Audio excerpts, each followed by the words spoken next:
Всеки човек, и особено за младите хора, които са в етап на развитие, в търсене на себе си и на идентичност, които са в етап на формулиране на житейски цели, е важно да определят онова, което е ценно за тях сега и в бъдеще, т.е.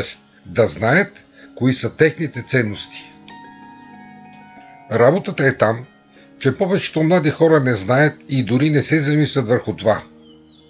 Определянето на личните ценности е необходимост, без която човек не е в състояние да прави адекватни избори в живота си. Ценностите са нашите приоритети, нашите жалони за ориентиране по житейския път. Те са онзи вътрешен компас, с който сравняваме всяко наше решение. Ценностите се формират още в най-ранна детска възраст, а определянето им не е елементарен процес. Той изисква във висока степен човек да прояви максимална обективност и критично отношение към самия себе си. Ето един елементарен пример.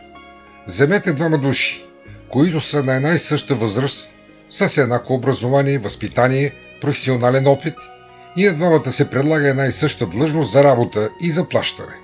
Как мислите? Коя би била причината единия да приеме, а другия не? Или друг, почти аналогичен пример, който обаче е в контекста на културните междунационални различия. Да вземем един ирландец и един холандец. Ако ги поставим при същите условия, като горния пример, то ирландецът веднага и то самостоятелно би приел офертата за работа, докато холандецът би поставил редица условия, като желание да обмисли предложението, в това число да се консултира със семейството си. Ще поиска ясно договаряне на работното време, с гарантирани часове и дни за почивка. И е голяма вероятността да не приеме офертата.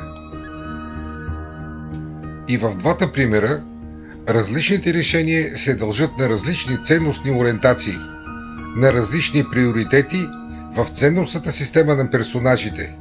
За едните са важни работата, длъжността, възнаграждението, които се считат за успех, а за другите тези ценности са доминирани от други – свободно време, семейство, деца.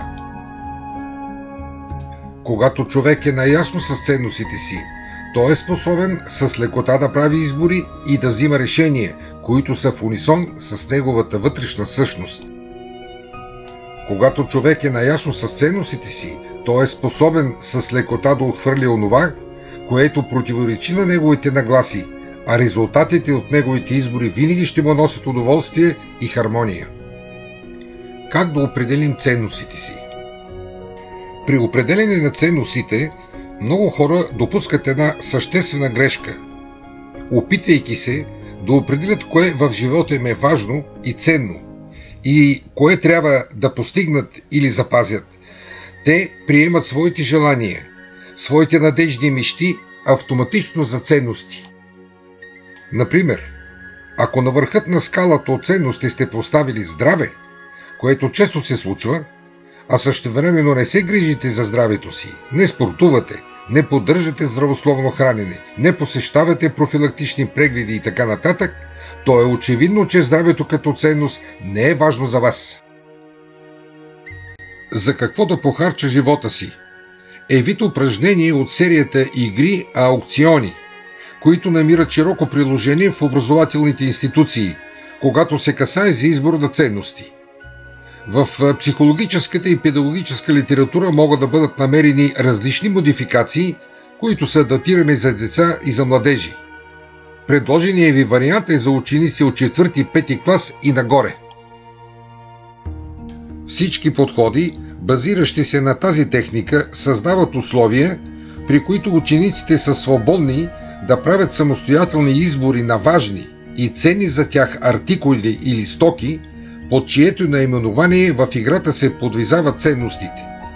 Педагогическият и психологически ефект от играта обаче се извлича във финалната част на аукциона, при последвалите интервю по двойки, групова дискусия и самостоятелна работа в домашни условия.